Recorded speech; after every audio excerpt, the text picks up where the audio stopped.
Selamat siang, selamat bertemu di dalam kasih Tuhan. Salam, salam.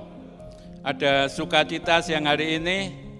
Ya, sekalipun kita masih berada di dalam pandemi virus corona, tetapi puji Tuhan kita telah diperkenankan untuk bersama-sama beribadah kembali. Maka mari kita akan bersama-sama merenungkan firman Tuhan di dalam surat Rom pasal yang ke-11.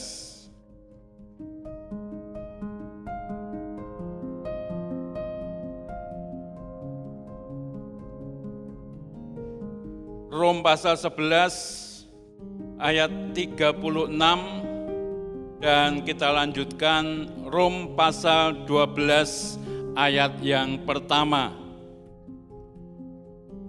Saya bacakan demikian firman Tuhan. Sebab segala sesuatu adalah dari Dia dan oleh Dia dan kepada Dia. Bagi Dialah kemuliaan sampai selama-lamanya. Karena itu, saudara-saudara, demi kemurahan Allah, aku menasihatkan kamu, supaya kamu mempersembahkan tubuhmu sebagai persembahan yang hidup, yang kudus, dan yang berkenan kepada Allah. Itu adalah ibadahmu yang sejati. Puji Tuhan. Bapak, Ibu, dan Saudara yang dikasihi Tuhan, pernahkah kita merenungkan bahwa apa yang kita miliki itu bukan milik kita? Pernah enggak merenungkan bahwa apa yang kita miliki itu bukan milik kita? Kita punya tubuh, kita punya rumah, kita punya kendaraan, kita punya kepandaian, ya kita punya kekayaan yang banyak.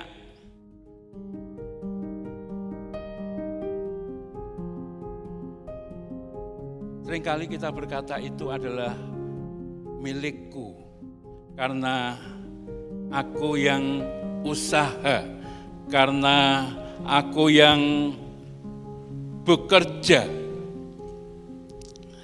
Di dalam pepatah bahasa Jawa dikatakan bahwa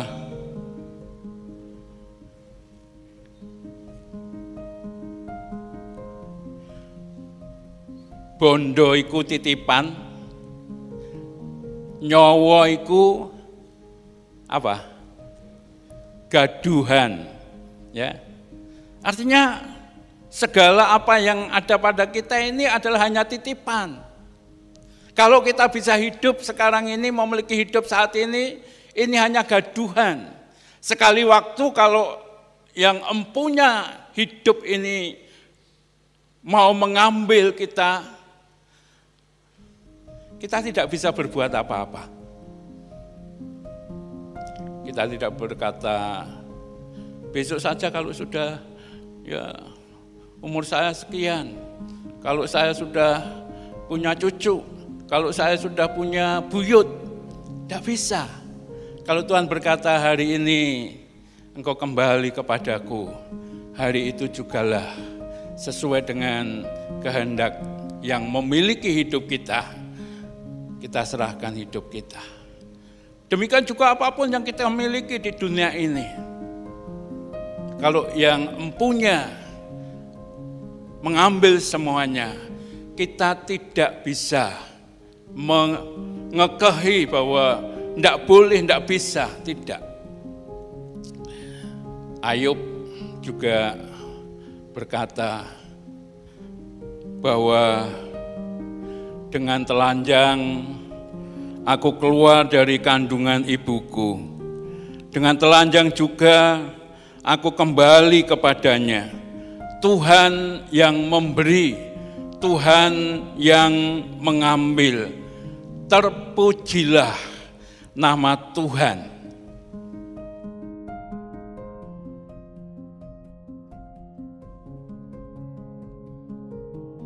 Artinya bahwa kalau kita memiliki apa-apa, itu semua adalah miliknya siapa? Tuhan. Ya. Kalau kita memiliki apa-apa, itu semua adalah milik Tuhan, bukan milik kita.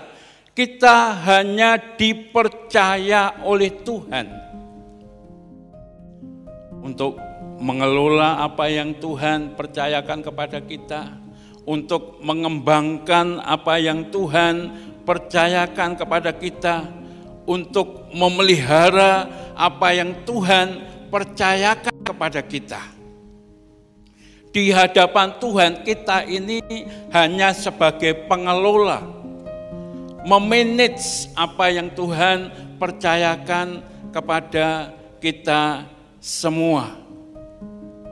Oleh sebab itu, sebenarnya manusia itu tidak benar-benar memiliki apa yang dimiliki. Ya. Kita semua tidak benar-benar memiliki apa yang kita miliki. Sebab apa yang kita miliki, apa yang ada pada kita itu bukan milik kita, tetapi itu adalah miliknya Tuhan.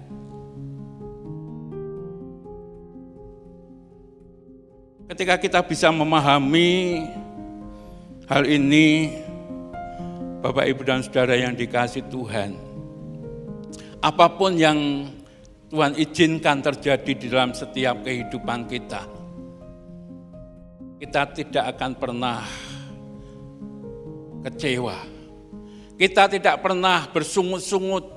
Kita tidak akan pernah menyalah-nyalahkan siapapun, juga menyalah-nyalahkan Tuhan. Seperti Ayub, ketika semua diambil oleh Tuhan, anak-anaknya diambil oleh Tuhan, harta bendanya diambil oleh Tuhan, kesehatan tubuhnya diambil oleh Tuhan, istrinya mengingkari kepada Ayub. Dalam keadaan seperti itu, Ayub berkata, ketika dia keluar dari rahim ibunya, dia dalam keadaan yang telanjang, tidak membawa apa-apa. Dan ketika dia dipanggil pulang oleh Tuhan, juga tidak membawa apa-apa. Paling kalau sekarang diberi pakaian satu setel, ya. Dan kemudian dimasukkan ke peti, dikuburkan. Ya sudah, seperti itu. Oleh sebab itu ketika Ayub diizinkan oleh Tuhan, semua diambil oleh Tuhan. Dia menyadari betul bahwa semua adalah milik Tuhan. Aku lahir dari rahim ibuku tidak memakai apa-apa. Toh nanti kalau aku kembali kepada Tuhan, dipanggil oleh Tuhan, aku juga tidak akan membawa apa-apa.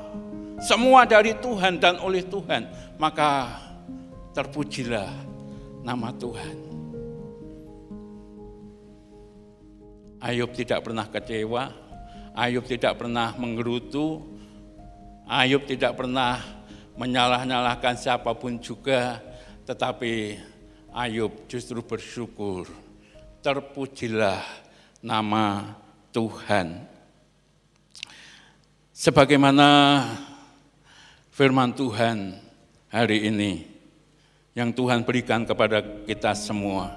Sebab segala sesuatu adalah dari Dia dan oleh Dia dan kepada Dia. Bagi Dialah kemuliaan sampai selama-lamanya.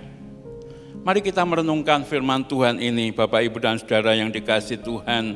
Apa yang bisa kita pelajari dari kebenaran firman Tuhan ini? Yang pertama, bahwa dikatakan segala sesuatu adalah dari Dia. Segala sesuatu adalah dari Dia. Alam semesta ini ada karena Tuhan, diciptakan oleh Tuhan.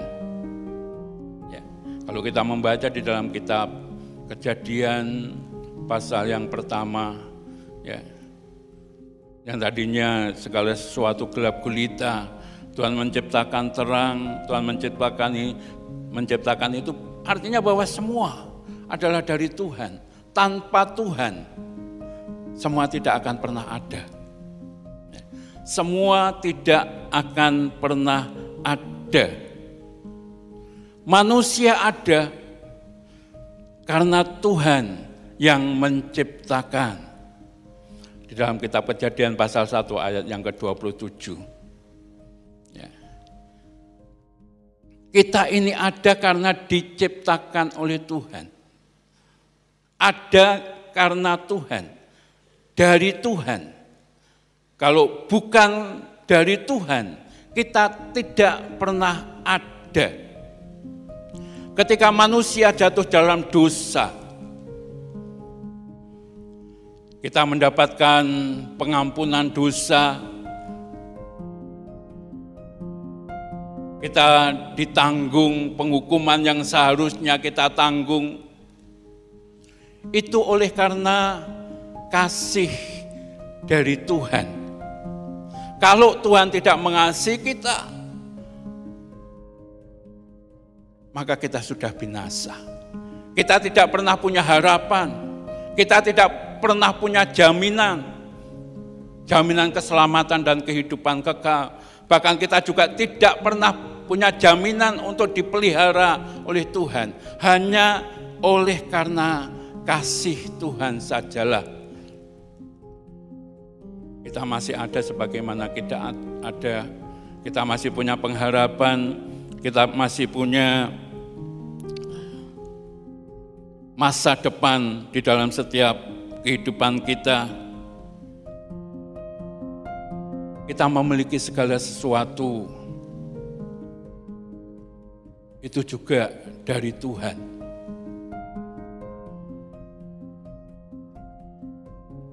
Kita diberi kesehatan itu karena Tuhan. Kita punya kepandaian itu dari Tuhan. Kita punya jabatan, kita punya pendidikan, ya kita bisa memiliki kedudukan, ya kita dicukupkan hidup kita, itu semua dari Tuhan. Ya, itu semua dari Tuhan. Bukan karena dari kita sendiri. Kita ini dalam keadaan yang terbatas, kemampuan kita terbatas, ya kekuatan kita tidak seberapa, tetapi semua dari Tuhan. Nah, oleh sebab itu Bapak, Ibu, dan Saudara yang dikasihi Tuhan, kalau kita menyadari bahwa segala sesuatu itu dari Tuhan, maka mendorong kepada setiap kita. Ketika kita mengawali setiap perjalanan kehidupan kita, kita harus selalu mengawalinya bersama-sama dengan Tuhan. Ketika kita bangun pagi, aktivitas sepanjang hari, semua harus kita awali bersama-sama dengan Tuhan. Karena kita tahu, kalau kita bisa berhasil itu karena Tuhan. Kalau kita bisa melakukan ini itu, mengerjakan ini itu semua juga dari Tuhan. Maka bagi kita, Bapak, Ibu, dan Saudara yang dikasihi Tuhan, biarlah kita melakukan segala sesuatu bersama-sama dengan Tuhan. Karena kalau kita melakukan bersama-sama dengan Tuhan, dikatakan Tuhan itu selalu ikut bekerja. Bekerja untuk apa? Bukan untuk mendatangkan hal yang tidak baik, tapi bekerja untuk mendatangkan kebaikan bagi setiap kita yang mengasihi Dia. Setiap kita yang hidup di dalam rencana-rencananya. Maka setiap kita melangkah, setiap kita bertindak, setiap kita punya rencana, setiap kita punya kehendak, semua kita serahkan kepada Tuhan. Kita selaraskan dengan kemauannya Tuhan. Tidak menuruti keinginan dan kemauan kita sendiri, tetapi kita selaraskan dengan kehendak Tuhan, dengan kemauannya Tuhan. Bagaimana kita bisa tahu bahwa kehendak kita, rencana kita sama dengan rencana dan kehendak Tuhan? Ya kita harus menjalin hubungan yang intim dengan Tuhan. Kita harus senantiasa hidup dekat dengan Tuhan. Kita harus senantiasa dengar-dengaran akan firman Tuhan. Agar supaya apa yang ada di pikiran kita, apa yang ada di hati kita, apa yang akan kita kerjakan, itu senantiasa diwarnai dengan rencana dan kehendak-Nya. Bapak, Ibu, dan Saudara yang dikasihi Tuhan, Yesus yang adalah sebagai Tuhan di dunia ini, Dia selalu membangun hubungan yang intim dengan Tuhan. Setiap pagi Tuhan Yesus selalu menyendiri dengan Tuhan. Selama pelayanan di dalam dunia ini pun, Tuhan Yesus senantiasa mengikut sertakan kuasa Tuhan di dalam setiap pelayanan-pelayanannya. Mengikut sertakan apa yang dikehendaki Tuhan. Sehingga sekalipun seringkali bertentangan, tetapi kalau itu kehendak Tuhan, pasti akan mendatangkan perkara-perkara yang baik. Pasti akan mendatangkan perkara-perkara yang sungguh sangat menguntungkan. Pada malam hari, Tuhan Yesus menyendiri dengan Tuhan. Untuk apa? Agar supaya apa yang dilakukan, apa yang dikerjakan itu selaras dengan kehendak dan rencananya. Dan saya sangat percaya ketika apapun yang kita kerjakan selaras dengan kehendak dan rencana Tuhan. Pertolongan Tuhan, kasih Tuhan, perkara-perkara yang bahkan ajaib yang daripada Tuhan akan Tuhan nyatakan di dalam setiap kehidupan kita. Karena kita tahu sebagaimana firman Tuhan, sebab segala sesuatu adalah dari Dia. Bukan dari diri kita sendiri, bukan dari kekuatan yang lainnya, tapi segala sesuatu adalah dari Tuhan. Maka pelajaran bagi kita yang bisa kita renungkan dan kita ambil dari kebenaran firman Tuhan ini, maka apapun yang kita kerjakan, apapun yang kita pikirkan, apapun yang kita rencanakan, biar kita merencanakannya sesuai dengan kehendak Tuhan dan kita senantiasa berjalan bersama-sama dengan Tuhan.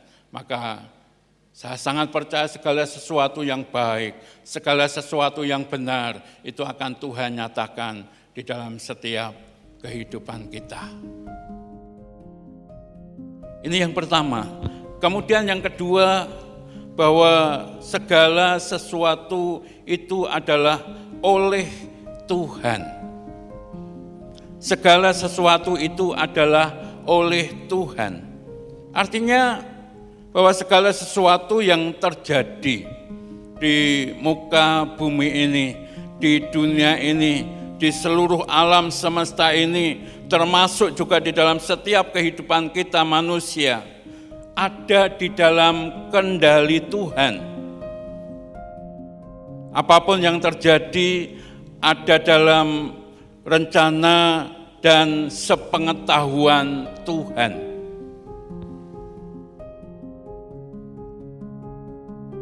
Orang sering bertanya-tanya, mengapa ini bisa terjadi? Ya. Mengapa itu bisa terjadi? Semua ada pada kendali Tuhan. Ya. Semua ada di dalam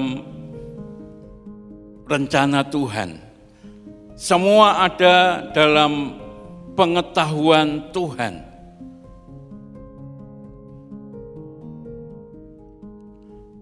Bapak Ibu, pernahkah berpikir tentang perputaran bumi ini yang tiap hari sebetulnya kita alami? Kita bangun pagi,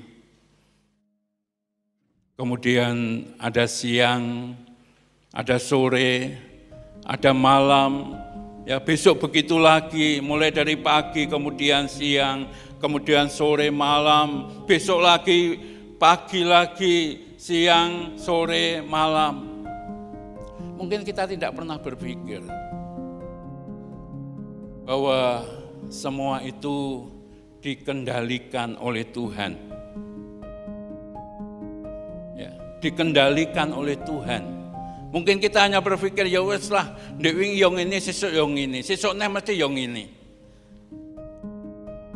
Tapi sesungguhnya itu terjadi oleh karena Tuhan. Ya. Kalau Tuhan tidak mengatur pergerakan apa yang ada di muka bumi ini, di alam semesta ini, semuanya akan hancur. Ya.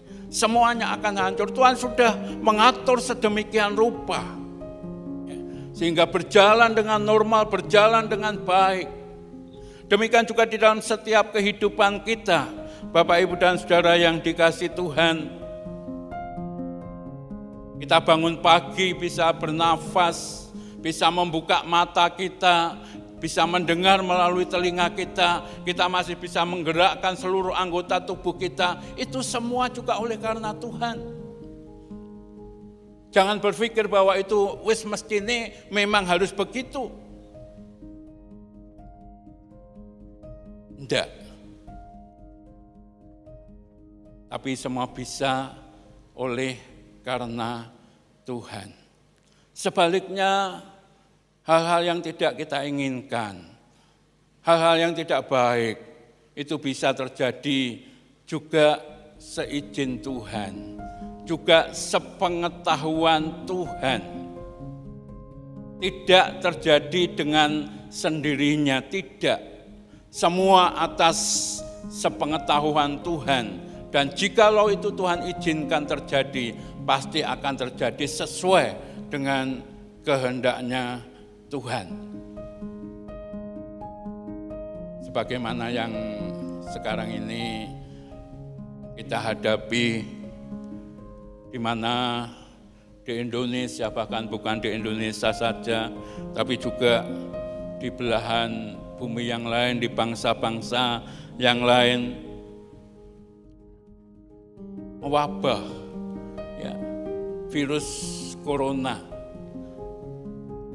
Terjadi pandemi virus corona yang boleh dikatakan berkepanjangan. Kalau di negara kita mulai bulan Maret, sekarang sudah bulan Juli, Maret, April, Mei, Juni, Juli, 5 bulan. Ya. Toh juga belum nampak bahwa virus corona ini teratasi dengan baik dan kemudian tidak lagi ada yang terpapar virus corona. Buktinya sampai kemarin tambahannya masih cukup banyak. Saya sangat percaya kalau ini terjadi, itu juga karena seizin Tuhan. Kalau Tuhan mengizinkan hal-hal yang tidak baik, Kalau Tuhan mengizinkan hal-hal yang tidak mengenakkan, saya sangat percaya bahwa Tuhan punya rencana-rencana yang indah di balik semuanya itu. Ya, Tuhan pasti punya rencana-rencana yang indah di balik semuanya itu. Akibat dari virus corona ini, dampak dari virus corona ini bukan saja mendatangkan penyakit, kemudian mengakibatkan kematian, tapi kita rasakan bersama. Berdampak kepada bidang ekonomi, bidang sosial, bidang pendidikan, ya, dan lain sebagainya. Semua terdampak. Dan kita tidak berdaya untuk mengatasi itu. Kita tidak berdaya. Pemerintah sudah memberikan ketetapan agar supaya melakukan protokoler kesehatan dengan ketat, dengan disiplin. Toh melalui hal itu pun belum bisa mengatasi. Dan yang bisa mengatasi hanya satu nama, yaitu siapa? Tuhan Yesus. Dengan kuasa Tuhanlah, dengan kasih Tuhan, ya, yang Tuhan curahkan bagi bangsa negara kita Indonesia, barulah semua bisa berlalu. Ayub bisa dipulihkan dalam hidupnya, itu juga oleh karena Tuhan, ya. Oleh karena Tuhan yang memulihkan Ayub di dalam kehidupannya. Oleh sebab itu Bapak, Ibu, dan Saudara yang dikasihi Tuhan, pelajaran bagi kita adalah ketika kita diperhadapkan dengan tantangan, dengan masalah, dengan persoalan, yang satu belum selesai, sudah datang yang lainnya belum bisa diselesaikan juga, sudah datang yang lainnya lagi. Tadi saya katakan, mengatasi sendiri kekuatan kita ini tidak seberapa, kemampuan kita sangat terbatas. Maka apa yang harus kita lakukan? Yang kita lakukan adalah mengandalkan Tuhan. Kita percaya bahwa Allah kita di dalam Tuhan Yesus Kristus adalah Allah yang Maha Kuasa. Dia yang mengintervensi setiap kehidupan yang ada di muka bumi ini. Tuhan yang memiliki otoritas atas segala kehidupan yang ada di muka bumi ini. Dan kita percaya hanya dari Tuhanlah dan hanya oleh karena Tuhanlah kita mampu untuk mengatasi, kita bisa untuk mengatasi, kita bisa untuk menyelesaikan setiap apa yang menjadi masalah persoalan yang kita hadapi di dalam setiap kehidupan kita. Tidak ada kekuatan yang lain. Hanya dari Tuhan dan oleh Tuhanlah kita bisa. Maka bagi kita, Bapak, Ibu, dan Saudara yang dikasihi Tuhan, tidak ada kata yang lain kecuali kita hanya senantiasa mengandalkan Tuhan, percaya dan mempercayakan hidup kita ini kepada Tuhan. Sebab bagi kita Tuhan itu adalah penolong. Tuhan itu adalah kekuatan. Tuhan itu jalan keluar bagi kita semua. Maka apapun yang terjadi dalam kehidupan kita pada masa-masa sekarang ini, kita tetap bersyukur kepada Tuhan. Kalau Tuhan izinkan aku harus mengalami seperti ini, aku percaya bahwa ini adalah karena kehendak Tuhan. Diizinkan oleh Tuhan terjadi, sehingga kita tidak bersungut-sungut, kita tidak putus asa, kita tidak menyerah. tetapi kita tetap bertahan karena kita tahu bahwa Tuhan tidak pernah sekali-kali meninggalkan kita. Bahwa Tuhan tidak pernah sekali-kali membiarkan kita sendiri. Tetapi Tuhan selalu ada bagi kita untuk memberikan kekuatan kepada kita sehingga kita bisa menghadapi semuanya. Sebab masalah persoalan tantangan bukan saja dihadapi oleh anak-anak Tuhan, tapi semua orang menghadapi adanya pandemi virus corona. Semua orang mengalami tantangan dalam hidupnya. Tetapi bagi kita yang percaya kepada Tuhan, ada satu pribadi yang kita andalkan, yang kita harapkan untuk memberikan pertolongan kepada kita, untuk memberikan kekuatan kepada kita, untuk memberikan jalan keluar kepada kita semua. Sehingga kita tidak sampai jatuh tergeletak. Ketika kita jatuh, tidak sampai tergeletak karena tangan Tuhan sudah terulur untuk menopang kita. Ketika kita lapar, kekurangan, Tuhan itu pemelihara dalam hidup kita, memberikan kecukupan atas segala apa yang kita butuhkan. Bukan yang kita inginkan, tetapi yang kita butuhkan. Tuhan memberikan kecukupan sesuai dengan kebutuhan kita masing-masing. Masing-masing pribadi tidak sama kebutuhannya.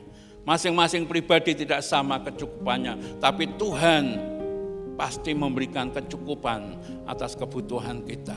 Tidak pernah membuat anak-anaknya terlantar. Tapi Tuhan tetap akan memelihara setiap kehidupan kita. Ketika kita tahu bahwa hanya oleh karena Tuhan kita bisa mengatasi semuanya. Dan kita bersandar kepadanya, mengandalkan Dia di dalam segala perkara. Jangan menoleh ke kanan ke kiri. Jangan hidup berbalik dari Tuhan kemudian mencari pertolongan yang lain, tetapi tetaplah setia kepada Tuhan. Sungguh-sungguh di dalam mengiring Tuhan. Saya sangat percaya kita tetap ada di dalam pemeliharaan Tuhan kita yang ajaib.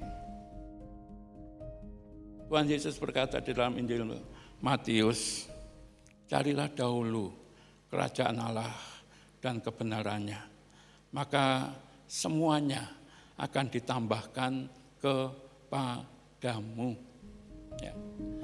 Carilah dahulu, utamakan Tuhan, ya.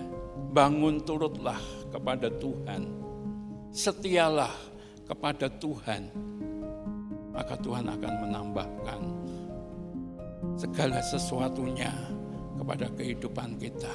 Apapun yang terjadi, yang ada di sekitar kita, Tuhan yang menjadi pemelihara hidup kita. Tuhan yang menjamin setiap kehidupan kita. Puji Tuhan. Kemudian yang ketiga, bahwa segala sesuatu itu hanya kepada Dia dan hanya untuk kemuliaan namanya. Segala sesuatu hanya tertuju kepada Tuhan dan hanya untuk kemuliaan nama Tuhan. Artinya bahwa Tuhan itu bukan saja sebagai sumber kehidupan kita. Ya. Kalau tadi dikatakan segala sesuatu dari Tuhan, segala sesuatu oleh Tuhan, berarti bahwa Tuhan itu adalah sumber kehidupan kita. Tuhan itu adalah sumber pertolongan kita. Tuhan itu adalah sumber kekuatan kita.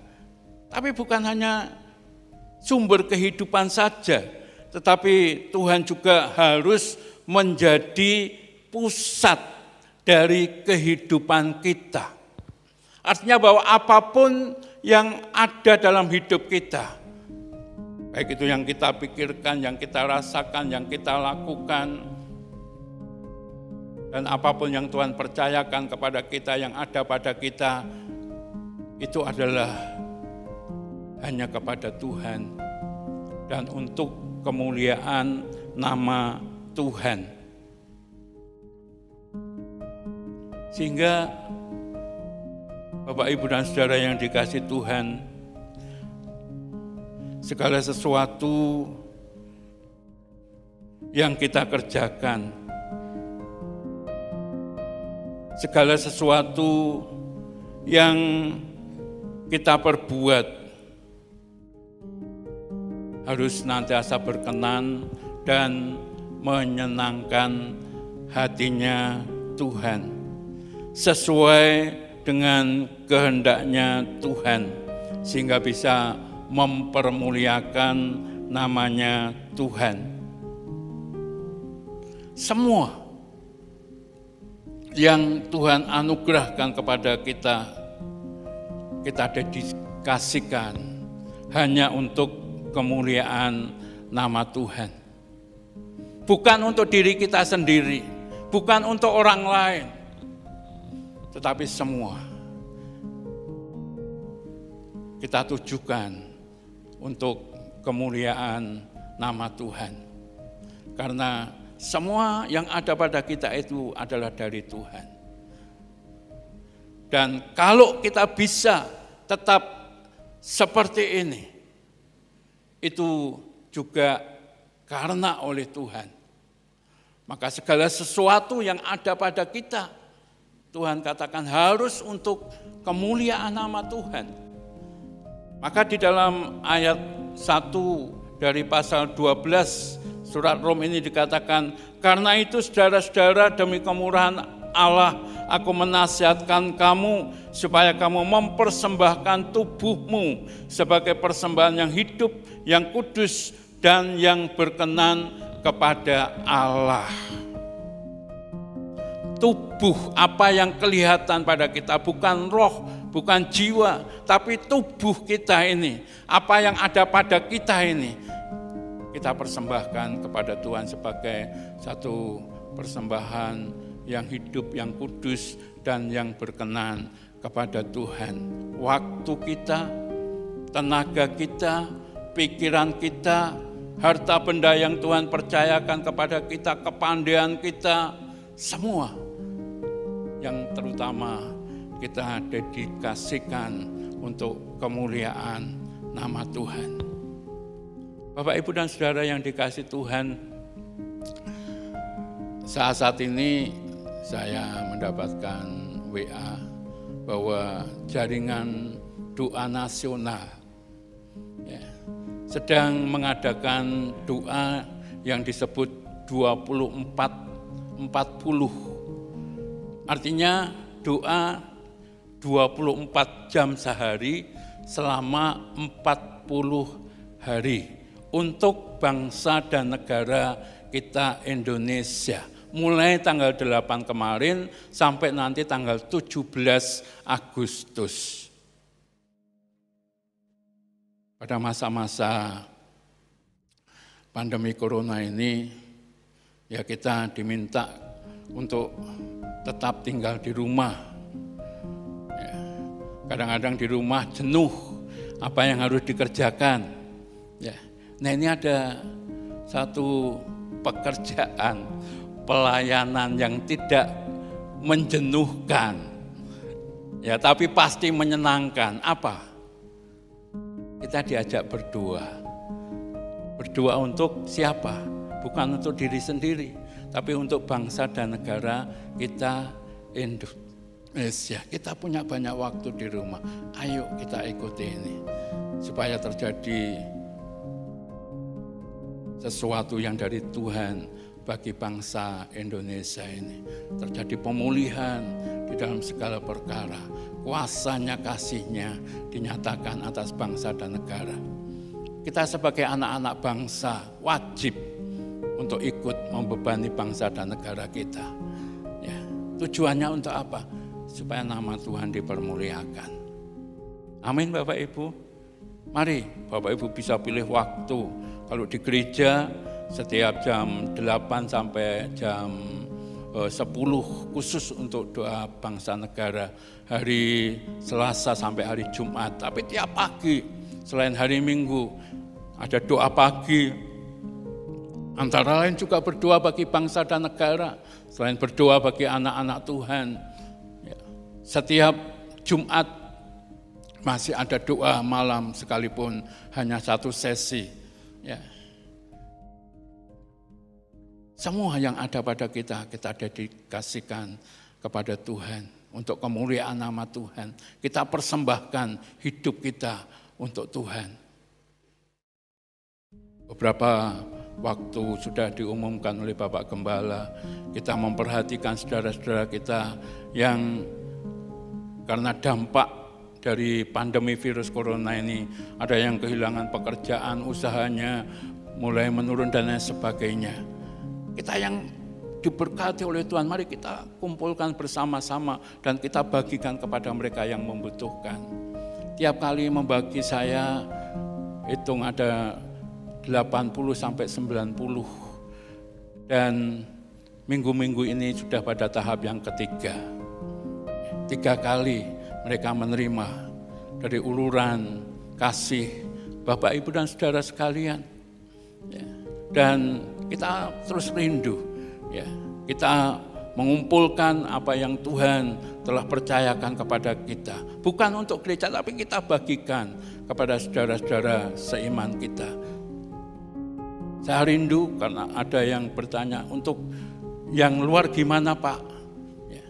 Saya berdoa supaya Bapak, Ibu, dan saudara juga digerakkan hatinya. Nanti bukan saja ke dalam sesama jemaat, tapi kita juga keluar.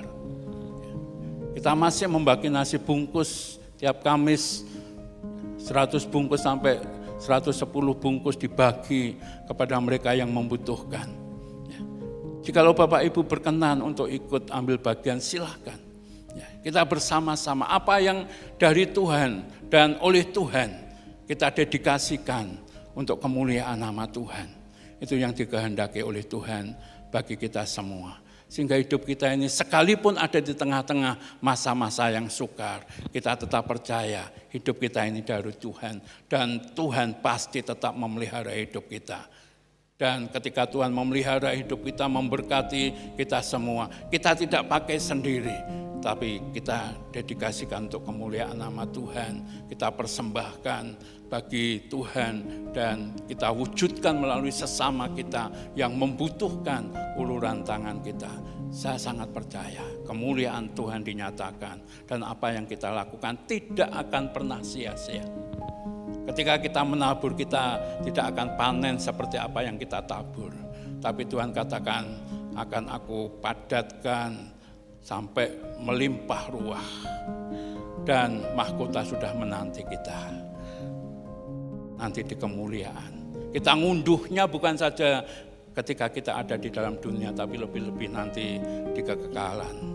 Kita akan ngunduh apa yang kita tabur. Amin Bapak Ibu. Puji Tuhan, Tuhan memberkati kita sekalian.